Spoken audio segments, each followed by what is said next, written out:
Ako nakita ang mga grupo at saka mga abogado na ngayon ay dinidispute nila yung stand na ito ng Integrated Bar of the Philippines.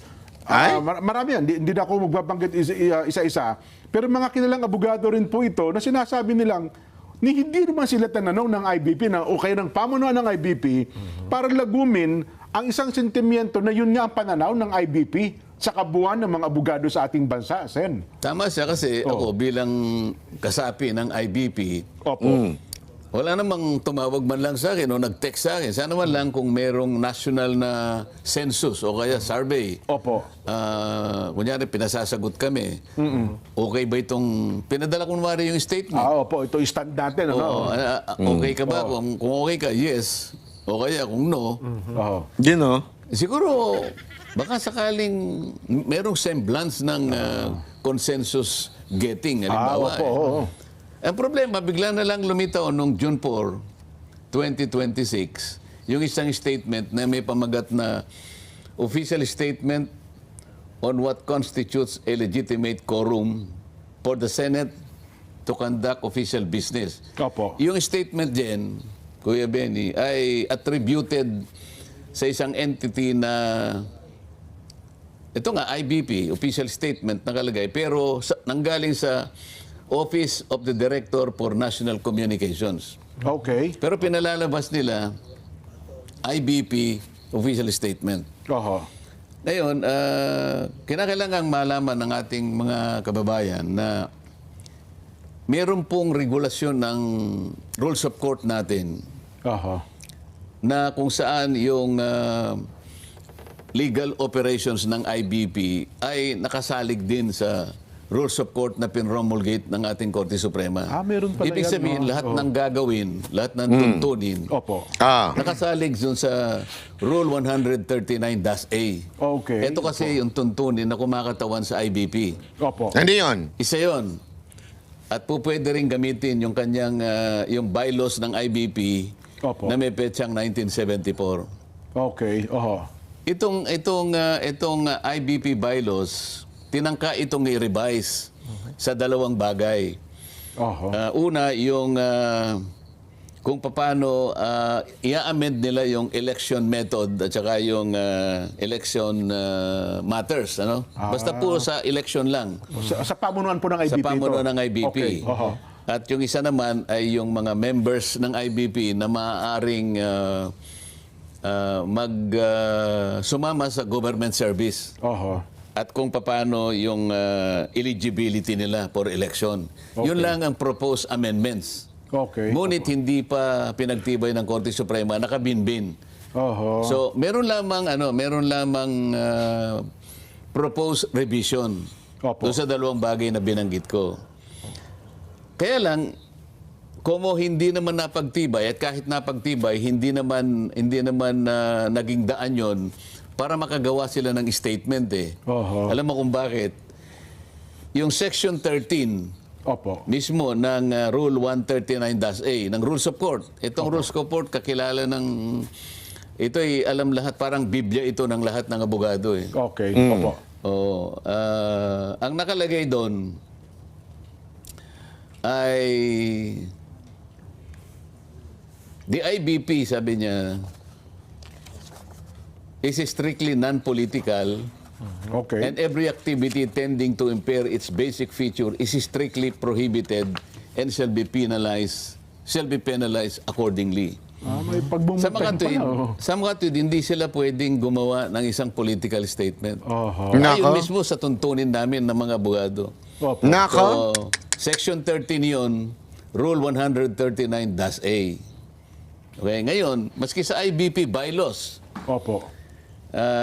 na may petsang 1974, Section 66 dyan, Ang sabi rito, public statements, no committee or member thereof shall publicly express any opinion or conclusion respecting the assigned functions or work of the committee without previous authorization from the Board of Governors or the Executive Committee. Ngayon, wala namang malinaw na ito'y pinayagan ng Board of Governors o yung Executive Committee ng IBP.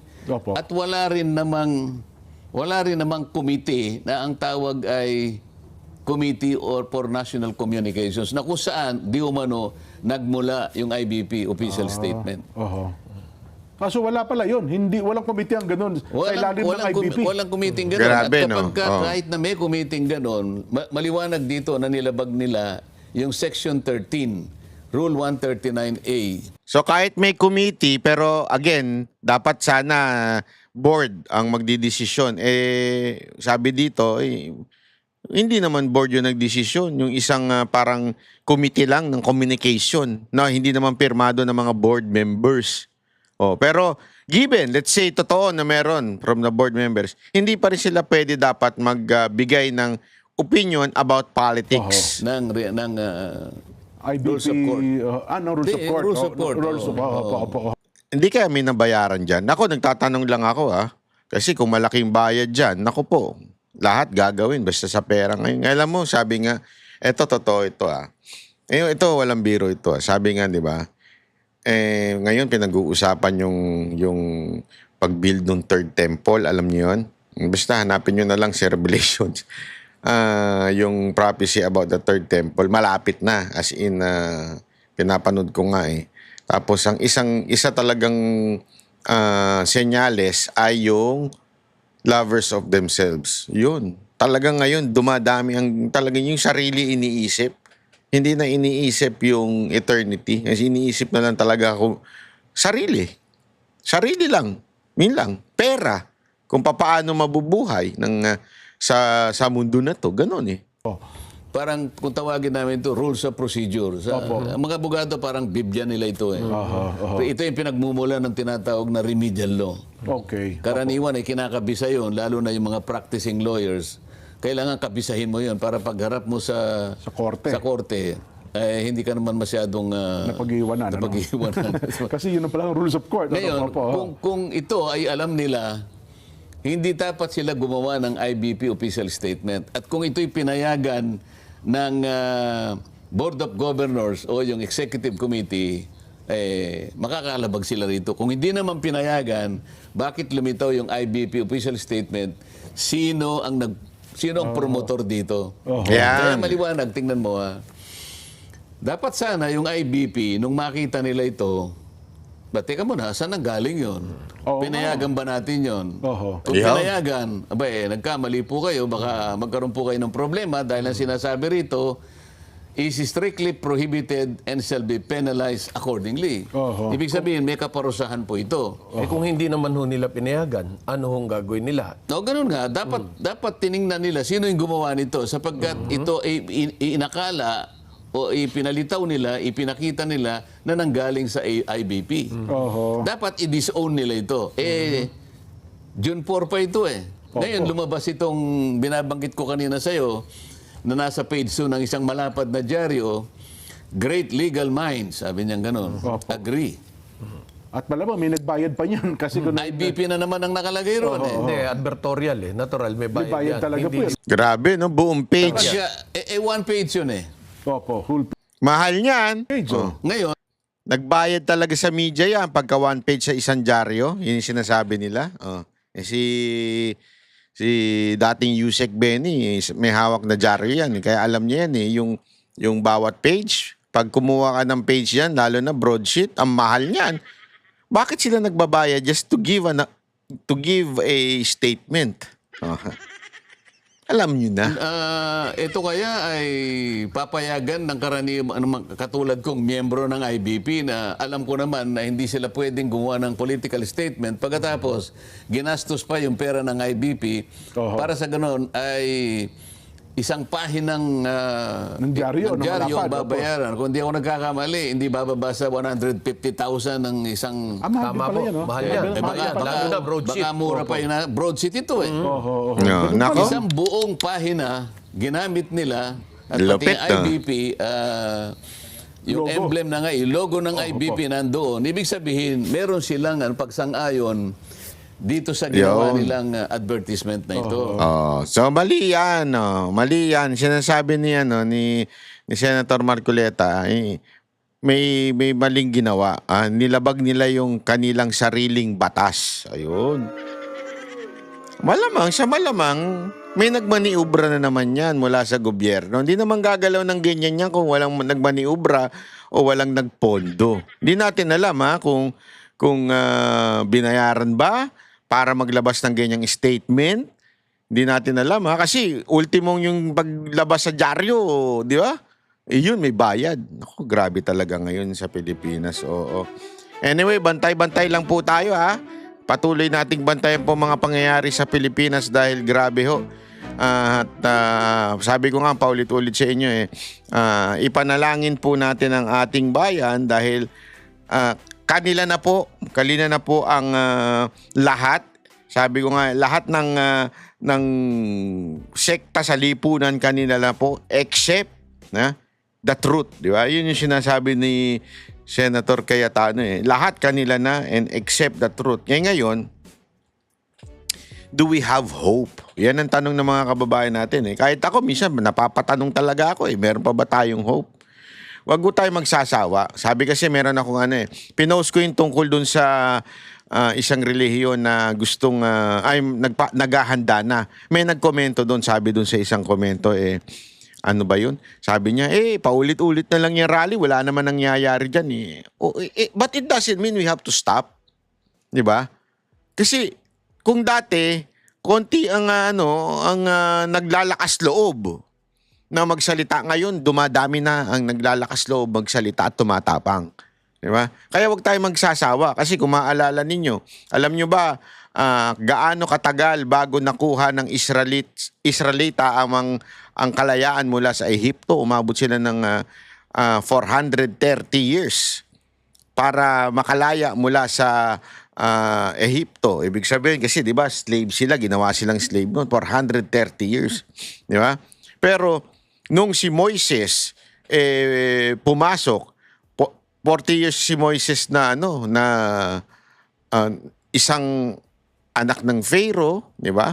Tapos another 40 years nasa wilderness, tapos another 40 years para makabalik at mailabas ang mga Israelites for 40 years again before entering to that promised land yung mga Israelites.